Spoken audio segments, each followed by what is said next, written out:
এই যে কথাটা আপনি বললেন যে পাক অফিসাররা তারা দেশের মানুষ খেতে পাক কি না পাক তারা এমন করাপ্টেড যে তাদের ছেলেমেয়েরা লন্ডন আমেরিকাতে বসে রয়েছেন, তাহলে কি মোহাম্মদ ইউনূসও এই দলেই যে তার আখের গোছানো হয়ে গেছে? কারণ আমরা তো দেখেছি যে তার যে ট্যাক্সের ওপর যে মামলাগুলো ছিল সেগুলো সব কিছু তিনি ক্ষমতায় আসার পরই মিটিয়ে ফেলেছেন, তাহলে কি তার আখের গোছানো হয়ে গেছে? আখের গোছানো তো হচ্ছেই, চলছেই, কিন্তু এই আখের গোছানোর কোনটা লিমিট, কোথায় গিয়ে থামতে হবে, দাড়িটা টানতে হবে, সেটা যদি মোহাম্মদ ইউনূস বুঝে থাকেন তাহলে প্রাণে বাঁচবেন। আর যদি সেটা বুঝে না থাকেন, আমি বলছি ডিক্টেটরশিপ যখন একটা মিলিটারি ডিক্টেটরশিপ আসে বা যদি কোনো মিলিটারি কু হয়, তখন কিন্তু কেউ দেখে না যে আপনি কে। অ্যাটাকটা এতটাই ভায়োলেন্ট হয়। সুতরাং মোহাম্মদ ইউনূস যদি এটাকে এখনই বুঝে স্টেপ ডাউন করে ফেলেন, তাহলে হয়তো উনি শাস্তি পাবেন না, হয়তো উনি কারাগারে যাবেন না, হয়তো উনি পলিটিক্যাল না হোক, উনি পড়াশোনা নিয়ে বাকি জীবনটা কাটিয়ে ফেলতে পারে, বেঁচে যেতে পারবেন।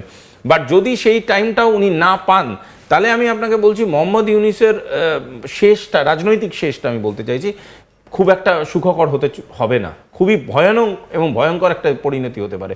এবং আরেকটা পয়েন্ট আমি এখানে একটা পয়েন্ট জিজ্ঞেস করব যে তাহলে এই যে পাক আইএসআই অফিসাররা আসছেন এবং বাংলাদেশের ব্রিগেডিয়ার পদমর্যাদার অফিসার তাকে গিয়ে রিসিভ করছেন, বাংলাদেশ সেনা কি তাদের সার্বভৌমত্ব, মানে সেনার তো প্রথম কথা সার্বভৌমত্ব, প্রতিরক্ষা খাত, এবং তারপর আমরা দেশের মানুষকে রক্ষা করবো, সব কি ভুলে গেল? মানে সার্বভৌমত্ব বিকিয়ে দিতে রাজি বাংলাদেশের সেনা? দেখো, প্রথম কথা হচ্ছে ইকোনমি না পৃথিবীর সব থেকে বড় অস্ত্র। ইকোনমি যদি তোমার হাই এন্ডে থাকে, তোমার কাছে সব কিছু খুব ইজিলি অ্যাভেলেবেল। সেটা আমাদের সাধারণ জীবনেতে, যার কাছে পয়সা আছে এভরিথিং ইজ অ্যাভেলেবেল।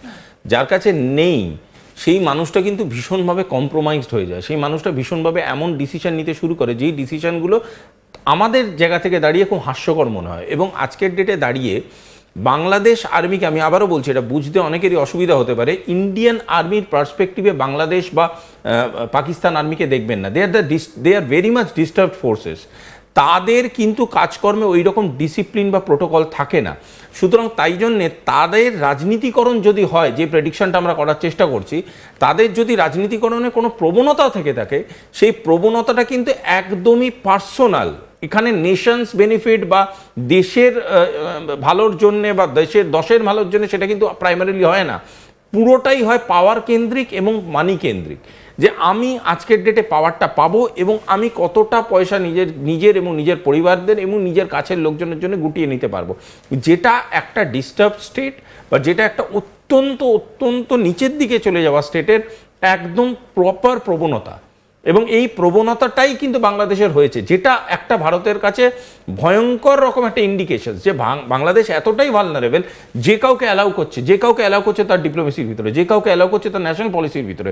সুতরাং কালকের ডেটে বাংলাদেশে যদি মিলিটারি কু হয়ে যায়, সেটা ভারত কিভাবে হ্যান্ডেল করতে পারে বা করা উচিত, সেটা should be a very big concern for India's foreign policy. But আজকের ডেটে দাঁড়িয়ে যদি বাংলাদেশের ইন্টারনাল পলিসি বলো, সেটা এক্সিস্ট করে না। এবং সাধারণ মানুষ যেটা চেয়েছিল, বহুদিন আগে চেয়েছিল, একটা প্রপার ভোট হোক, একটা রিপ্লেসমেন্ট গভর্নমেন্ট আসুক, সেসব থেকে অনেক দূরে আজকে বাংলাদেশ সরে গেছে। আজকে বাংলাদেশ এমন একটা জায়গায় আছে যেখানে বিদেশি আর্মিরা এসে তাদের ফুটহোল্ড তৈরি করছে।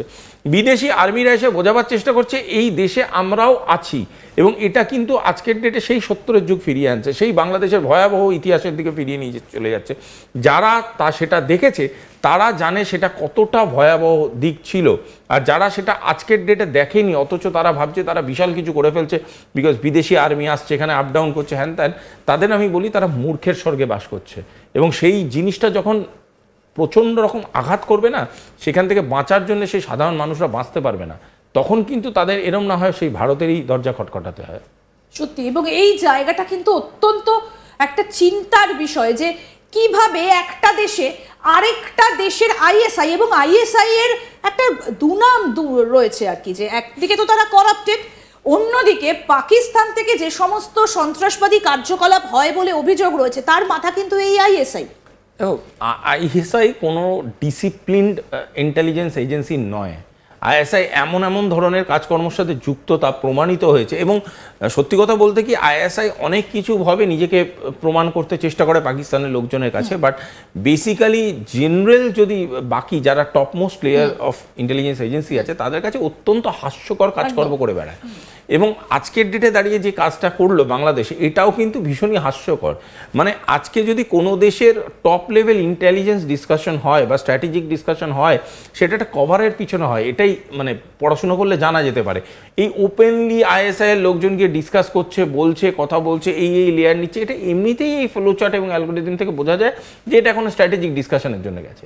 এই ধরনের ইম্যাচিওর কাজকর্ম একমাত্র আইএসআই করতে পারে, আর এই ধরনের ইম্যাচিওর কাজকর্মকে যদি কেউ দরজা খুলে অ্যালাউ করে, সেটা একমাত্র বাংলাদেশই করতে পারে। এবং তাই জন্যই বলছি, এই দুজনের কম্বিনেশন অসাধারণ কম্বিনেশন তৈরি হচ্ছে, এবং আগামী ডেটে আরও হাস্যকর জিনিসপত্র ঘটতে চলেছে। এবং এই জিনিসগুলো শুধুমাত্র হাসিতেই কনফাইন্ড থাকবে না, কারণ এটা আগামী দিনে অনেক বড় ক্ষতি সৃষ্টি করবে এটা তাদের নিজেদের জন্য। কি হতে পারে? মানে বাংলাদেশের মধ্যে পাকিস্তান পুরো ঘাঁটি গেড়ে বসে পড়লো, আবার বাংলাদেশ পাকিস্তানের হস্তগত হয়ে গেল, এর থেকে তো বেশি খারাপ আর কিছু হবে না। হতে পারে, অনেক কিছুই হতে পারে। তুমি পাকিস্তানের ভিজিট মানে ধরো না পাকিস্তানের visit, Pakistan can be a Messenger. অন্য কোনো দেশের হয়ে হয়তো পাকিস্তান গিয়ে পাকিস্তানকে দেখো, মানে এটা কি সিরিয়া লিবিয়ার হতেই পারে, এরকম ধরনের হতে পারে, এরকম আসতে পারে। তার থেকেও বড় আমি জিনিস বলছি, পাকিস্তান আজকের ডেটে একটা ইকোনমিক্যালি ব্যাংক্রাফট নেশন। পাকিস্তান আর্মিকে এরকমও একটা অপারেটিভ টুল হিসাবে পাঠানো যেতে পারে যে তুমি আমাদের হয়ে first layer of discussion start করো, second layer of discussion start করো, আমি এখানে বিভিন্ন রকম রিসার্চ করব, maybe arms research, maybe nuclear research, maybe biochemical research.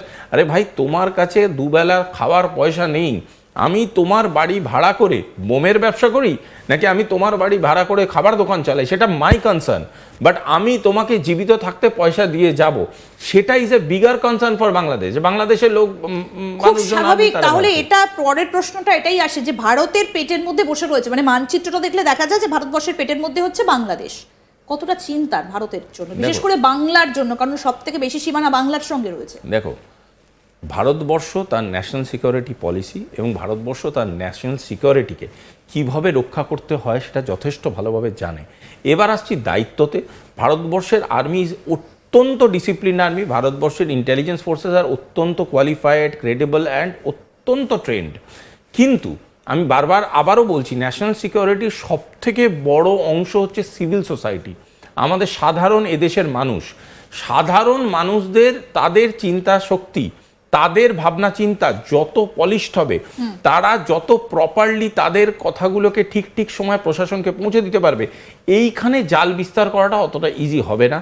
Border line penetration নিয়ে already government, central government, state government অনেক হাই লেভেল ডিসকাশন শুরু হয়ে গেছে। কিন্তু যে জায়গাগুলোতে কাঁটাতার নেই, যেখানে সেগুলোতে বিএসএফ নেই, খুব তাড়াতাড়ি সলিউশন হবে, খুব তাড়াতাড়ি। কারণ দেখো, ইন্টারনাল সিকিউরিটি, ইন্টারনাল পলিটিক্স একটা আমাদের ইন্টিরিয়ার ম্যাটার, ইন্টারনাল ম্যাটার, কিন্তু যখন সেটা ন্যাশনাল সিকিউরিটিতে এফেক্ট করতে পারে, তখন রাজ্য সরকার এবং কেন্দ্র সরকারের ভিতরে যতই রাজনৈতিক ডিফারেন্সেস থাকুক না কেন, সেটা বেশি দিন ধরে টিকতে পারবে না। কারণ আলটিমেটলি ন্যাশনাল সিকিউরিটি ক্রাইসিস হলে কিন্তু বাংলাও বাঁচবে না, দিল্লিও বাঁচবে না।